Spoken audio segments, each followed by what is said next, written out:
Hello folks, we're out here today doing a little air gun shooting in the backyard on a very windy day. What we're shooting today is a Crosman 2240 bolt action single shot CO2 powered pistol.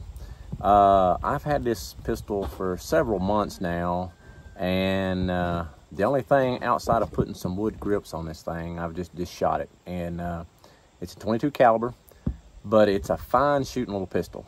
Now, this is one of those pistols that you can customize this thing just about any way you want to. You can put extended stocks, you can put steel breeches, scopes, longer barrels, but I pretty much just left it straight out of the box like I got it, other than the grips. I did like the grips. It just gave it a little bit better feel to me.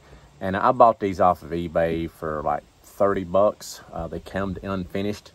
And then I just rubbed them down with some boiled linseed oil, and then, but other than shooting it, that's all I did with it. Now, what I do like about this little pistol, it's got the rear sights is adjustable for your windage and elevation.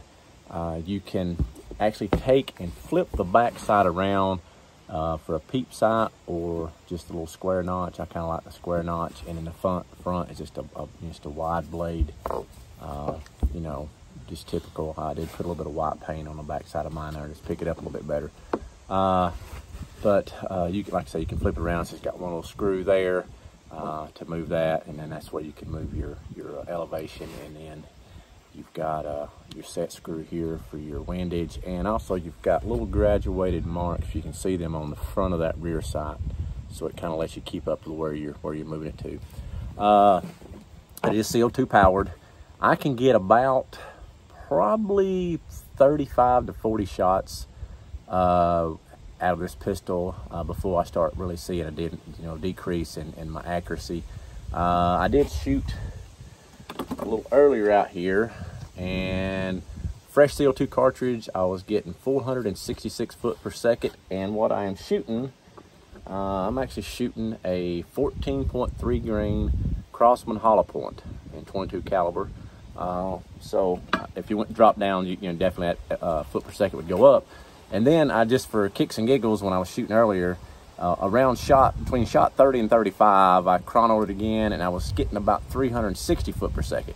But what I did notice is that drop from shot 30 to say 40 was a lot more dramatic than from, you know, first shot to shot number 30. So, but if you was out hunting, I think you'd be safe to say that, you know, you could get 30 good shots, you know, very accurate, and not lose a whole lot of power. And then after that, accuracy's still there, but you're just not getting the velocity you'd want. But like I say, it is CO2. We're going to load it up. This long cylinder here, it's just threaded on the end. Screw that out. And what I like to do is, I got a little pale gun oil. I like to put just a little bit on the tip of my CO2. I just like to put a drop on there. It just keeps everything internally lubed up. There was the old one. And then what I do, keep my pale gun oil, I'll turn it upside down and I'll put it there. And then I'll just start my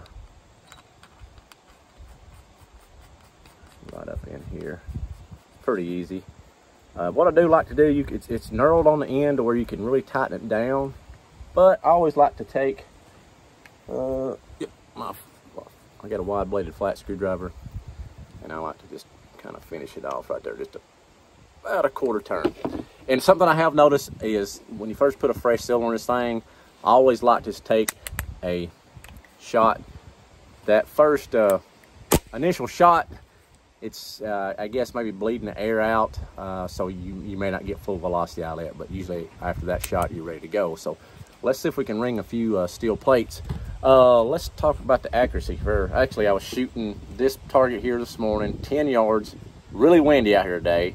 10 yards with the Crosman 14.3 22 calibers, and I was getting a 7/8 of an inch group right there. You probably, if you was indoors or if the wind wasn't blowing, we're getting 15-mile-an-hour wind gust here.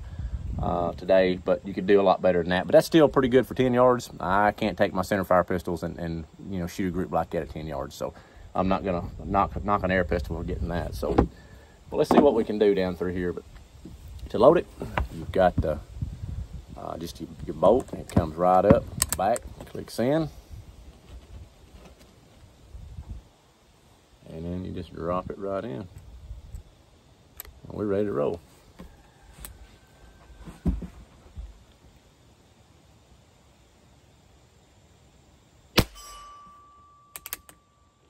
Very fun shooting a little pistol. Very enjoyable. But like if you was out just, you know, shooting some small game squirrels, I wouldn't be afraid a bit to shoot a squirrel this right here, especially, you know, within the 20 shot range there. You've still got plenty of power, and it's just a super accurate little pistol. I like the way you can just dial those sights right into where you want to hit. This is some 4-inch steel plates that I've got out at 20 yards. I have got a 8-inch plate down about 50 yards. I'm gonna see if I can hit that. I don't know if I can with this wind.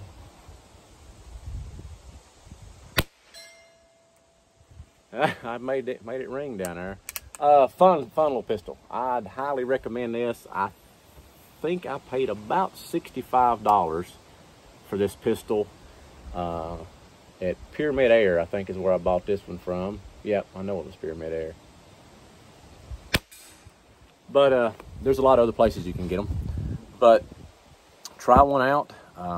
Great shooting little pistol. And like I say, for you guys that like to customize something, there is a Blue Million accessories you can buy for this thing. You can go all out, or just, you know, keep it simple.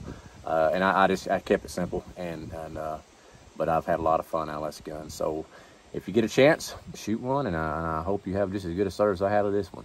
Y'all take care.